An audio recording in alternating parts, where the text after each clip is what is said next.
أعوذ بالله من الشيطان الرجيم بسم الله الرحمن الرحيم قد أفلح من تزكى صدق الله العظيم مولاي صل وسلم دائما أبدا على حبيبك خير خلق كلهم. رمضان مبارک بهترین او عظیم او پاکیزه لمحات دي. نن موږ د فطرانه د صدقه فطر د سرسیا په حق له خبرې کوو.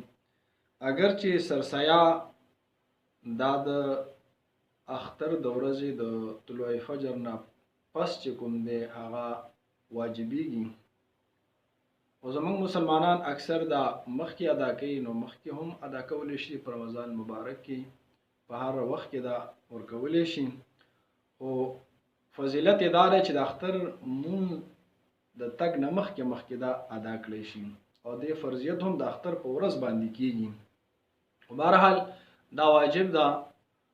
او ترمذی شریف حدیث د رسول الله صلی الله علیه وسلم یو کس ته حکم او فرمایي چې لاړ شه د مدینه منورې په کوڅو کې اوازونه وکړه چې فطرانه سرسایه واجب ده.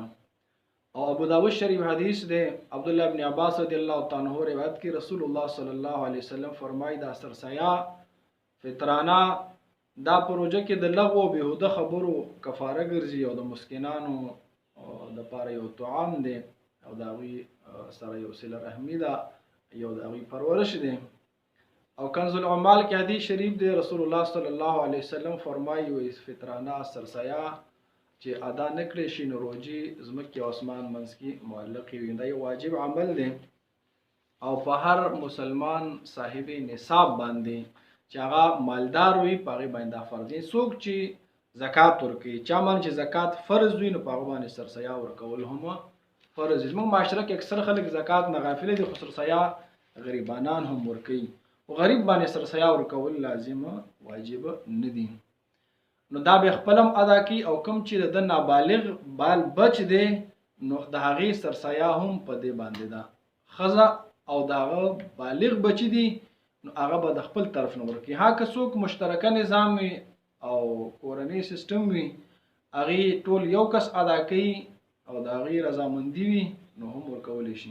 په دې کې د بلوغت شرط هم نشته دی او د عقل شرط هم نشته.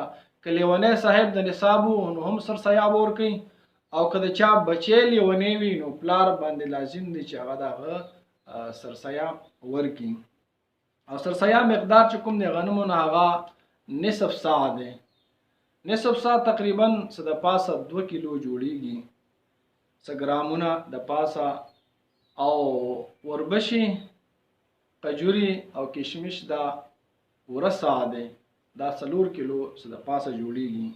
پاکستان کرنسي حساب سره نن سبا د غنمو ریټ او د وړو هغه 1.5 روپۍ فی کس سرسایه جوړیږي، او د وربشو حساب سره 320 روپۍ 320 روپۍ، او د قجورو حساب سره نن سبا گزاره حال او درمیانه قجوري هغه 1000 روپۍ جوړیږي، او کشمش د وسکو حساب سره تقریبا 2200 جوړیږي.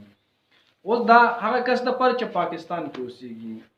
زموږ یو کس ایمل خان د سعودي عرب نه تپوس کړی و چې زه په سعودي عرب کې اوسېږم نو آیا زما سرسایه حساب به څنګه وي؟ نو کوم کس چې کوم ملک کې اوسېږي د هغه ملک کرنسۍ حساب سره به هغې هغه سرسایه ورکوي.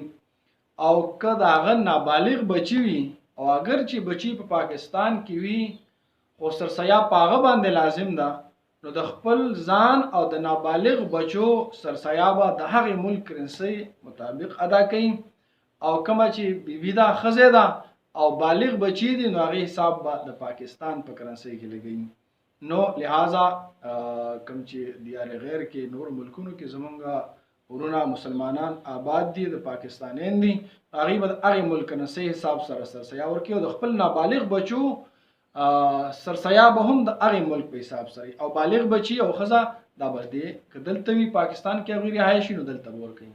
اوس یو کس سعودي عرب کې دی یا قطر کې دی یا دوبۍ کې دی، بل ملک کې دی، او هغه سرسایه وباسي نو حساب دې د هغه ځای کرنسۍ ولګي. او که پاکستان کې د هغه خپل خپلوانو کې فقرا مساکین وي، غریبانان وي، نو هغه پیسې پاکستان ته هم رالیږلی شي. پاکستان کې چا وایي چې زما طرف نه دومره سرسایه پلان کې نه ورکړه نو بیا هم ادا کېږي، نو هلته هم ورکولی شي. او که چېرته دلته د هغه نږدې رشته دارانو کې څوک فقرا وي نو هغوی له رالېږلی هم شي.